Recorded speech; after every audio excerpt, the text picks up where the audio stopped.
Okay, I am delighted to welcome everybody to the 5th annual Kelleher Forum. Dr. Catherine Kelleher was one of the original faculty members at the School of Public Policy, then called the School of Public Affairs. She was the founding director of CISSM and also the founder of Women in International Security. This year marks the 40th anniversary of CISSM, which got its start in the mid-1980s largely because Catherine convinced the heads of several major foundations and academic leadership of some large research universities to champion and fund the establishment of interdisciplinary research centers where scholars could bring their expertise to bear on some of the most pressing security problems of that time. Catherine was way ahead of her time, and she was way ahead of most of her academic peers in recognizing the need for CISSM and similar interdisciplinary security policy centers at places like MIT, where she got her PhD. And 40 years later, I think that her work is more important than ever. Catherine passed away 3 years ago, but at the School of Public Policy, we honor her memory and keep advancing her life's work in several ways. We've established a fellowship fund that brings one new outstanding PhD student into our academic program each year. So I'm delighted to introduce both Sam Custer, the current Kelleher Fellow, who's been a phenomenal support on organizing this forum, among many other things, and also Eliana Johns, who's going to be our next Kelleher Forum. So I hope you all get a chance to introduce yourselves to them. We also invite somebody to give a special forum presentation who we think embodies Catherine's combination of intellectual rigor and fearless dedication to elevating women's voices in policy debates and ensuring that their voices command attention because of the important messages that they convey. I am delighted to welcome Dr. Fiona Cunningham to talk with us today about her research on Chinese strategies for using their growing military capabilities to defend and advance their objectives without triggering nuclear war. This is a fundamental problem for policymakers in any country that had nuclear weapons. The Chinese views on this topic have historically differed significantly from those of US and Russian leaders in ways that American policymakers and pundits don't understand very well. Dr. Cunningham is currently an assistant professor of political science at the University of Pennsylvania. Like Catherine, she received her PhD from MIT, so one of the many reasons that we thought you'd be a good representative. And like Catherine, she is at the forefront of efforts to illuminate how human factors, including political and organizational culture and leadership psychology, interact with advances in military technologies in ways that make the world safer or more dangerous. Much of what she'll be talking about today draws on Chinese language research and interviews that she's done over the past decade or more for a book that she recently published entitled Under the Nuclear Shadow, China's Information Age Weapons and International Security. I'm guessing that the Chinese policymakers and security experts she interviewed while doing research for this book were very concerned about how China could continue to defend and advance its most important national interests, including its relationship with Taiwan, without using nuclear weapons in light of the conventional military advances and growing willingness to use force unilaterally that have been demonstrated by the United States since the end of the Cold War.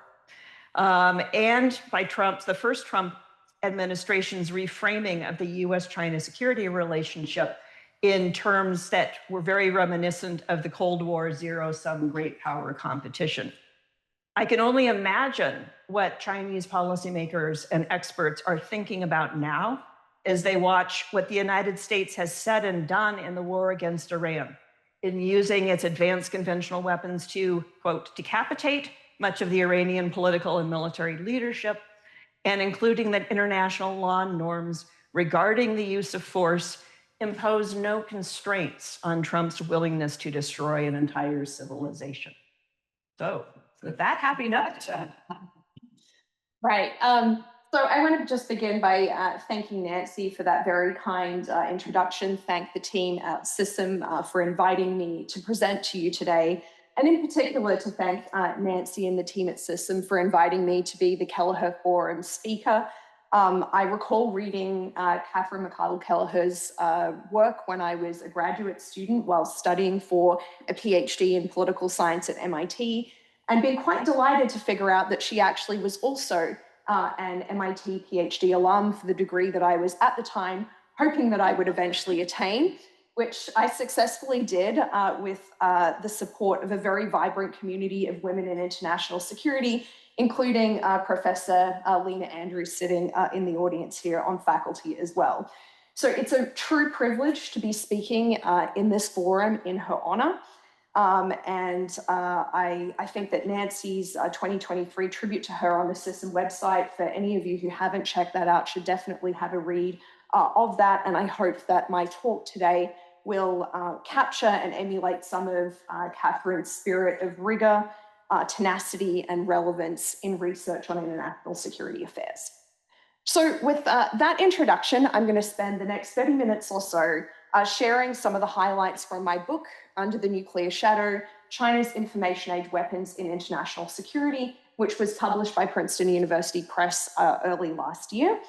And this book, at its core, is about what makes China's post-Cold War approach to strategic deterrence different from that of other countries, and how we can use those differences to better understand some bigger issues in international politics, including how states use emerging military technologies to achieve their political objectives, and also to shed light on China's foreign policy decision-making. While much of the front page news at the moment about China's strategic deterrence approach is looking at things like allegations of a return to nuclear testing or expansion of China's nuclear weapons production facilities in the southwest of the country, my book tells the story of how, for much of the post-Cold War era, China's nuclear weapons were sidelined in the way that it chose to approach gaining coercive leverage against the United States in the issues that it most cared about in the Indo-Pacific. So I'll give you a quick outline as to where we're going to go for the talk today. I'm going to begin by introducing the three sort of key, ideas in the book. First, I'll tell you about the limited war dilemma, which is the problem at the core of this book that tees up its central research question. I'll introduce the idea of strategic substitution, which is one way of coping with this particular dilemma. And then I will introduce the idea of information age weapons, which are one way of implementing this idea of strategic substitution. And together, these three ideas tee up what is going to be the why, what, and how of the book. I'll then introduce my theory of strategic substitution that explains why a country like China might choose to adopt this approach for dealing with the problem of the limited war dilemma. I'll talk a little bit about my research design and the sources that I use to write the empirical chapters of the book. I'll give you a little bit of a flavor of China's decision-making about its nuclear weapons, its precision conventional missiles, offensive cyber operations, and counterspace capabilities. And then I will wrap up with an evaluation of how these foreign policy choices have fared for China after it has adopted this approach for, roughly speaking, 3 decades at this point, and some of the policy implications that might have for the United States, as well as for other countries, watching China's example and dealing with some of the foreign policy challenges they face today. So, how do states cope with the limited war dilemma? This book, at its core, is about how countries cope with a key dilemma that's being created by the nuclear age, which is how can countries still use their military capabilities to achieve their objectives and coerce their adversaries without triggering a catastrophic nuclear war? And specifically in the case of China, how can they do that if they haven't selected one of the more traditional options that other countries have chosen to deal with this dilemma? So other countries, most states, have either relied on conventional military capabilities that could achieve a decisive victory, represented by our US Navy on the left-hand side of the screen, or they have chosen to rely on threats of nuclear first use, like the Russians with their Sarmat super heavy ICBM in the center of the slide. But China didn't take either of these approaches, which led to quite a lot of speculation that China had a kind of secret first use nuclear strategy.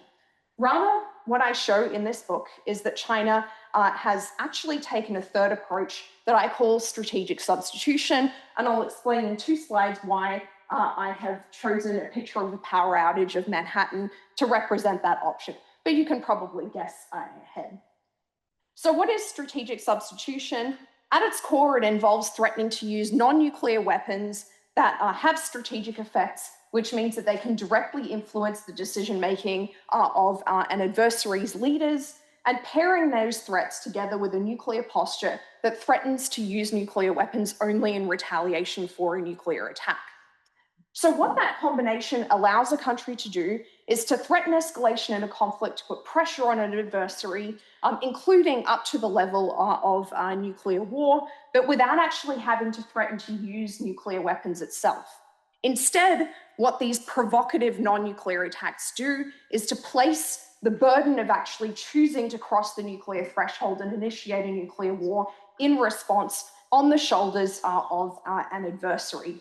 And this approach, therefore, promises to serve as a substitute for these other kind of theories of victory or answers to the limited war dilemma I mentioned on the previous slide of nuclear first use or threatening a decisive conventional victory. But it is important to be clear about what strategic substitution is not.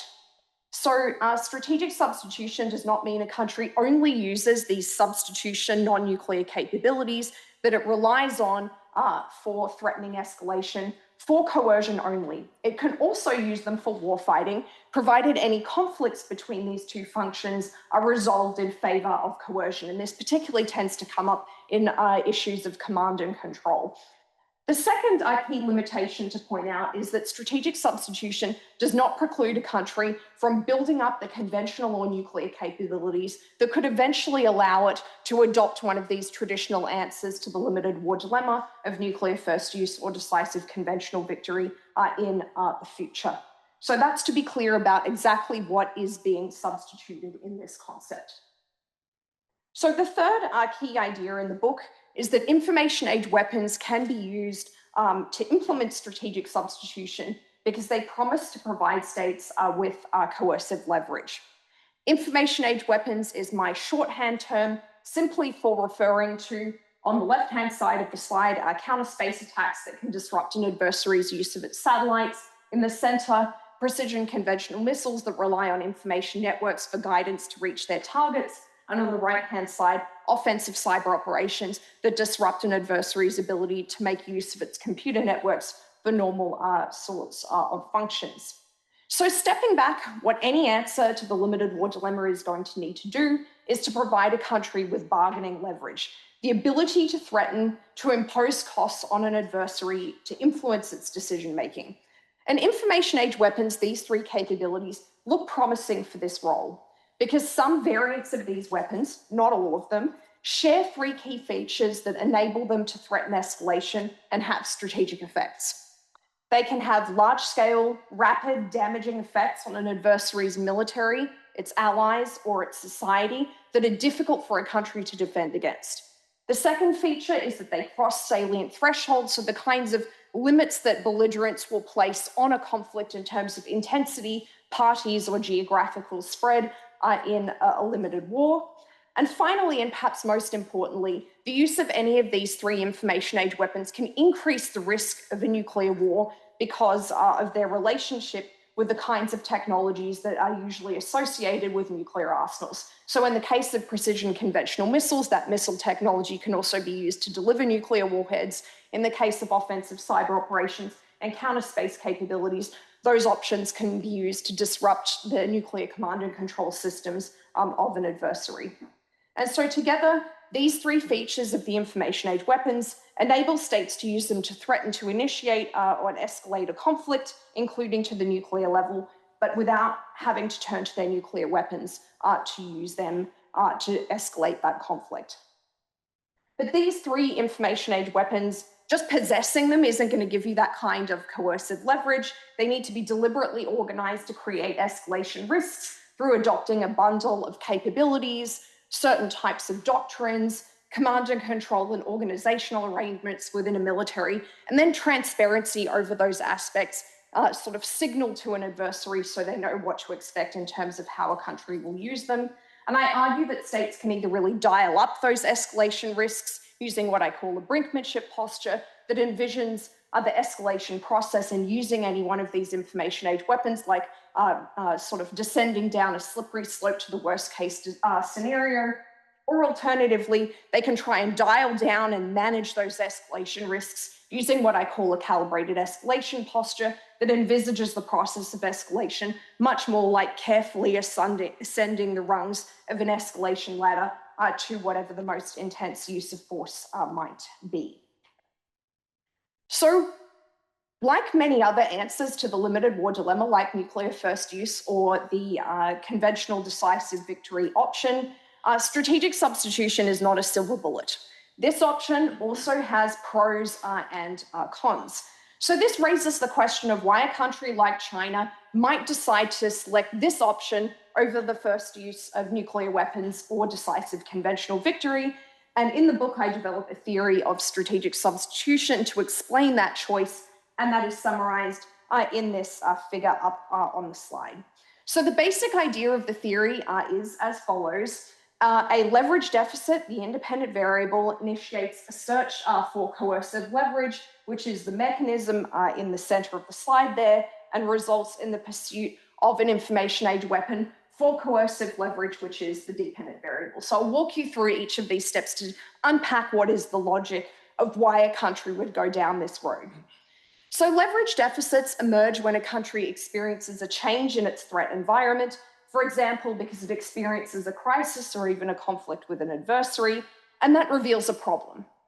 And that problem is that their existing military capabilities are insufficient to deal with the kinds of adversaries or kinds of wars that they're going to have to face in the future. And if they do nothing about that leverage deficit, then any future dispute is going to force them to have to either make humiliating diplomatic concessions or try and fight a war that they are going to have to lose. So most countries, when faced with that kind of a leverage deficit, will do things to address it. And when searching for additional coercive leverage to redress those deficits, China, a departed company from its other nuclear weapons peers, to go down this solid line towards substitutes rather than the alternative options of bolstering or adopting a nuclear first use posture or bolstering or adopting that conventional victory option. So the reason for that is that China had different priorities from its nuclear peers in that search. What were those priorities? Well, some states are particularly sensitive to the disadvantages of the conventional option for answering the limited war dilemma. Some are very sensitive to the disadvantages of the nuclear option. China was sensitive to the disadvantages of both the conventional and nuclear options. Back in the 1990s, when it was first faced with some of these issues, it was conventionally inferior compared to the United States, and it's had concerns about the credibility of making threats to an adversary. So given these sensitivities, information age weapons are an appealing substitute because their advantages are the exact opposite of the disadvantages of the nuclear and conventional options. You can acquire information age weapons much more quickly than you can redress an unfavorable conventional military balance, and threats to use them are going to be much more credible because they are simply less damaging than using nuclear weapons in terms of their effects. Finally, once a country makes a decision to pursue an information age weapon, to successfully complete its search for coercive leverage, it does have to select one of these coercive force postures.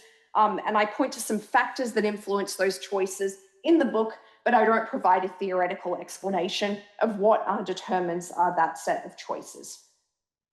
So how did I establish that this theory holds in the case of China's decisions? I test the theory of strategic substitution using comparative case studies of all of the substitutes China has pursued since it began to face the limited war dilemma in 1995. And I do both process tracing and congruence testing for each one of these cases. And I'll walk you through, using this table, how I tested the claims and how I ruled out some of the most plausible other reasons why you might see China either pursue these weapons or adopt alternative answers to the limited war dilemma. So in other words, ruling out those alternative explanations. So starting in the center of the slide here, the reason for the leverage deficit, it's a bit across the join here. But the book really sort of starts with the Taiwan Strait crisis in 1995 that confirmed to China's leaders that they needed to prepare to fight a limited war in their periphery with a nuclear power that possessed the most advanced military capabilities on the planet, and that country was likely to intervene in that crisis. Before, there had been a little bit of ambiguity as to whether the United States would actually end up intervening on Taiwan's behalf if a cross-strait war occurred. So that crisis confronted China with an intense leverage deficit, and then China faced a second leverage deficit in 1999 when the United States accidentally bombed China's embassy in Belgrade during the Kosovo War. To this day, China's leaders do not believe that this was an accident, and that second leverage deficit revealed even more extensive shortcomings in the capabilities it would have in a future crisis or conflict with the United States. So in each chapter, I sort of trace the decision-making process in the aftermath of these crises to connect China's search for coercive leverage following these leverage deficits to the decision to pursue these information age weapons for coercive leverage. But my analysis in each chapter actually begins before the year of pursuit listed up here on the slide for a couple of reasons. First, I looked further back because I wanted to demonstrate China didn't face leverage deficits earlier than those listed up on the slide, because otherwise the theory would expect China to develop the capabilities earlier. The other reason to go a little bit further back is that I wanted to establish China actually had the technological capabilities to pursue these information age weapons long before it experienced the leverage deficits, to rule out the fact that it was simply the availability of technology that was driving its acquisition decisions. Moving on to the posture column, another kind of key thing that I need to do to establish the validity of this theory is to show how China planned to use these capabilities, and specifically to establish whether or not it was planning to use them for coercion. Because if it did not plan to use them primarily for coercion, China would be pursuing them as part of that conventional build-up answer to the limited war dilemma instead. So that is also a kind of important piece of the research design. The final piece of it is to pair each of these information age weapons with a shadow case. So this is a capability that had a similar kind of operational set of effects to some of the information age weapons China pursued, but it is a capability that China pursued largely for warfighting instead. And so I can compare what the decision-making process looked like and also what the posture choices China had pursued for these capabilities to provide a point of comparison to show what it looks like when China pursues something for coercion versus for warfighting. They also do highlight, I think, some important key factors in why China chose this set of capabilities and not this set of capabilities to invest in for coercive leverage, such as the strict control that China exerts over its military, something that we have seen with some of the military purges within the PLA most recently. Okay, so the book draws on, I think, a truly unique set of sources which offer granular insights into the decision-making in Beijing. I acquired many of these sources during fieldwork in China before the pandemic. Specifically, I analyzed hundreds of Chinese language sources, like chronologies of military and political decision-makers' lives. This is the chronology of Chen Xuesen, who is an important missile designer as well as defense decision-maker. I looked at PLA research publications, some spread out nicely here in the middle, as well as the biographies of key decision makers, such as the PLA Chief of General Staff in the early 2000s, Fu Chuanyou, on the right-hand side. I also conducted interviews with more than 50 experts in China that provided context for the arguments I was making about the functions of these information age weapons, and also helped to contextualize some of the empirical analysis that was largely based on the documents. So I'll now give you a couple of highlights of what that empirical investigation actually looked like. What did I find in these sources?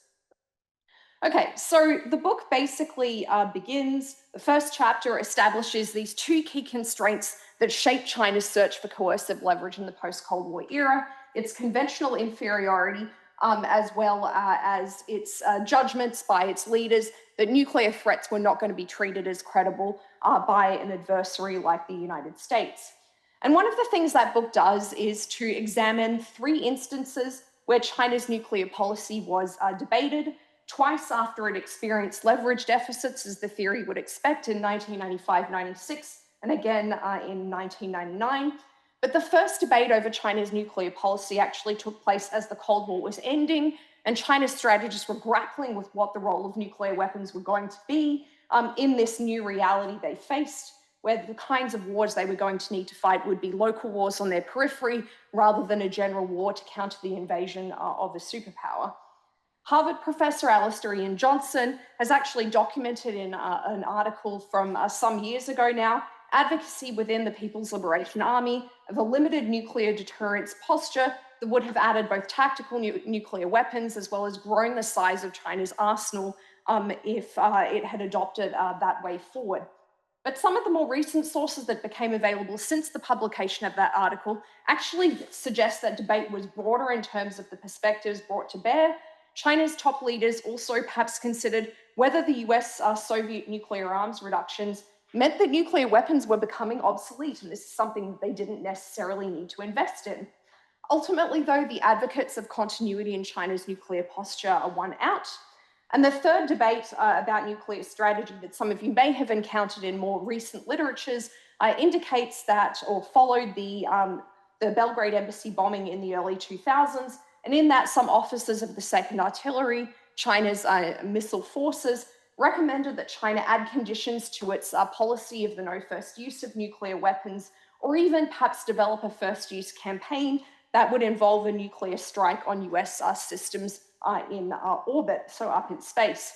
But rather than accepting these suggestions, Jiang Zemin, who was the top leader at the time, you see in this quote here, articulated the logic that underpins strategic substitution, that strategic deterrence really required China to diversify its capabilities to take advantage of the new technologies available. Leadership level sources in China are silent about whether changes to its nuclear strategy took place at that time, but the debate over whether China should change its nuclear strategy and add those conditions ended by 2006 without any clear changes to China's nuclear strategy. The first information age weapon that China pursued was actually in the midst of the Taiwan Strait crisis in December of 1995, and that was a missile force armed with conventional munitions that would be able to hold at risk both targets in Taiwan as well as US forces in the region. So when the United States issued a visa to Taiwan's president, Lee Teng-hui, in 1995, China responded with missile tests into the Taiwan Strait, and PLA leaders felt that those missile tests were actually very effective in deterring Taiwan from taking further steps towards independence when they evaluated those exercises in after-action meetings. So they decided to then build up a large, long-range, and more accurate coercive missile force. But the reason why China actually had those missiles in the first place to use in those exercises is a more complicated and interesting story. And organizational interests of China's missile forces play an important role in that story, demonstrating some of the contingency involved in the kinds of information age weapons that China ultimately ended up pursuing. So the United States had pressured China in the 1980s to cancel short-range conventional missile exports to the Middle East. And the 2nd Artillery, which at the time was a nuclear-only force, seized on this opportunity to create a role for themselves in a future war involving Taiwan that was likely to remain conventional only. And so as the quote up on the slide here from Missile Base Commander Ge Dongsheng illustrates, these missiles were a way that this organization was going to avoid ball and shame and deep humiliation that would have meant they would sit on the sidelines while other services ended up achieving this goal of reunification. While a nuclear-only missile force would sit on the sidelines, those conventional missiles gave them a way to make themselves relevant in that conflict. And the image up here on the slide is from the first, successful launch of the DF-15 short-range ballistic missile in 1993, prior to that crisis. So China pursued offensive cyber operations to gain coercive leverage after the US accidentally bombed its embassy in Belgrade in 1999. And there was this common judgment among China's People's Liberation Army at the time that nuclear deterrence isn't credible, it's not useful, but information deterrence involving cyber attacks, That's going to be really effective against a more advanced and digitally dependent adversary, and it's going to generate a lot of coercive leverage. It's also going to be cheap and quick for the PLA to end up achieving. So it would do so by paralyzing an adversary's critical infrastructure as well as military networks specifically. Initially, as China invested in its offensive cyber operations capability, its cyber force posture was pretty disorganized. It lacked oversight, resulting in what looked more like a brinkmanship posture that could have threatened uncontrolled escalation if cyber operations were used in a crisis. It's actually the only information age weapon for which China has ever adopted delegated command and control authorities, where top leaders, either deliberately or somewhat tacitly through oversight, ended up delegating the opportunity to engage in certain types of cyber activities to lower echelons of the PLA. And that is despite the fact that we have this image of top leader Hu Jintao looking over the shoulder of a cyber operator in an image that appeared in the PLA Museum in 2017, at least 5 years after Hu ended up leaving office. But delegated command and control arrangements became a problem for China's leaders for ensuring that they only received blowback for cyber operations that they actually wanted to authorize, because China itself started to become more digitally dependent by about 2010. And so the cost of any country retaliating in kind with cyber operations was increasing for China's leaders. They addressed this issue by changing China's cyber force posture from a brinkmanship one to one that looked more like calibrated escalation between 2012 and 2014, and aimed to much more carefully manage escalation from the use of cyber operations. It also brought cyber operations somewhat out of the dark for the PLA. By 2015, China officially recognized that the PLA had a cyber role, albeit only in defense, and it had cyber units. It consolidated them into a new organization called the Strategic Support Force, where they were subject to much tighter command and control directly from top military leaders. That force was broken apart in 2024 into a cyberspace force, as well as another couple of services. Finally, in terms of the three information age weapons, I open the book with the dramatic test that China undertook of an anti-satellite weapon in 2007, which followed a decision a couple of years beforehand to invest in counterspace options that could attack satellites for coercive leverage in a conventional war involving the United States. Jiang Zemin's quote on the slide is about as close as I was able to get to leadership level recognition of this decision, but you never get exactly what you want in terms of very clear leadership decisions to pursue these kinds of capabilities when you study China's foreign policy and security in particular. At that time, though, Chinese sources discussing counterspace capabilities were almost the most explicit in their articulation of this substitution logic. In the early 2000s through the mid-2010s, they claimed that space deterrence was much more credible than nuclear deterrence. It's flexible, it targets military assets only, and it's not going to end up causing a loss of life directly. But unlike China's other information age weapons, counterspace capabilities never went through a phase of having a brinkmanship force posture. China always intended to adopt a calibrated escalation posture for its counterspace capabilities. And it did so even before it had the organizational structure and the capabilities to manage escalation in the way that that posture would envisage. It eventually gained both of those two things in 2015. US moves to blunt China's counterspace capabilities, though, have really complicated this pillar of strategic substitution for China. The image up here on the slide comes from an article that outlines some of China's concerns with the behavior of a set of US satellites known as GSAP satellites that approach other satellites in order to characterize them. China perceives these satellites as harassing its satellites and deteriorating their ability to operate securely in space. And this is one of a number of US developments recently that have really complicated China's space security perspectives writ large, but especially its adoption of a coercive force posture for counterspace capabilities. So where does all of this leave us? China has been implementing strategic substitution for more than a quarter century at this point. And so this raises the question of how China's leaders might evaluate this set of policy choices.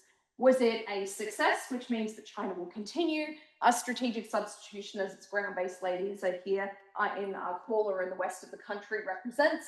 Is it a stopgap until China's conventional military capabilities end up improving, represented by China's airborne corps in the middle? Or is it a failure that is going to lead China to look more carefully again at that nuclear first use option, as represented by our nuclear missile launch exercise on the right-hand image?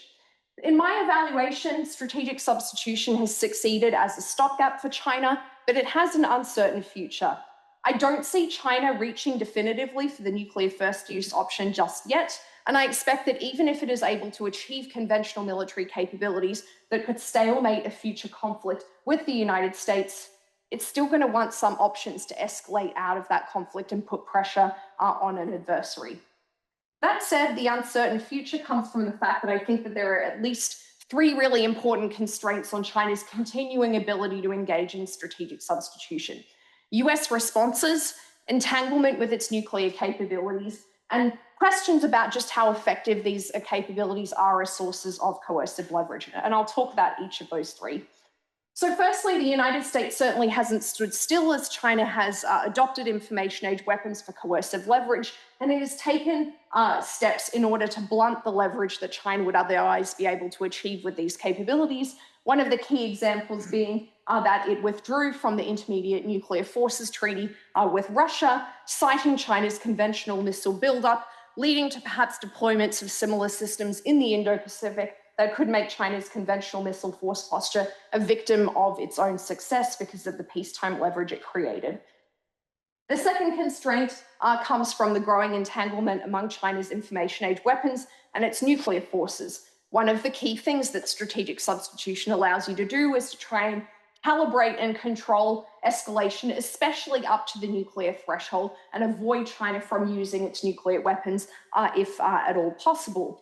But these risks and the ability to kind of control that escalation process, I think, is becoming more difficult for China, most clearly in the space case. And in part, that is because China has built out a satellite-based early warning system for its nuclear forces, which it did not envisage having in the early 2000s when it first invested in counterspace capabilities. This is a report of one of the early warning satellites, or suspected, I should say, early warning satellites going up in highly elliptical orbit in December of 2024. And so leaders may not be able to control escalation in the way that they had expected because of this growing entanglement with nuclear forces. The third constraint comes from whether these capabilities actually can deliver on the promise that they held out for the PLA when it first recommended adopting them in the early 2000s and late 1990s. Specifically, the jury is still out, I think, on whether China's investment in offensive cyber capabilities can generate substantial coercive leverage against an adversary like the United States. Indeed, US decision makers and academics, I think, have moved away from thinking of cyber operations as creating these large-scale strategic effects in a conflict to thinking about the strategic significance of cyber attacks as really occurring under the threshold of armed conflict through the accumulation of repeated effects of more nuisance type of cyber operations. PLA cyber experts watching what's going on in the Ukraine war with Russia also have been questioning whether or not these capabilities can actually deliver on coercive leverage. But China's Volt Typhoon intrusions into US and allied critical infrastructure networks, roughly speaking, also since the onset of the Ukraine war, suggest the PLA hasn't given up on this option just yet. So to wrap up, what should you take away from all of this? I'll just highlight some of the contributions of the book as well as some implications thinking about our policy options going forward.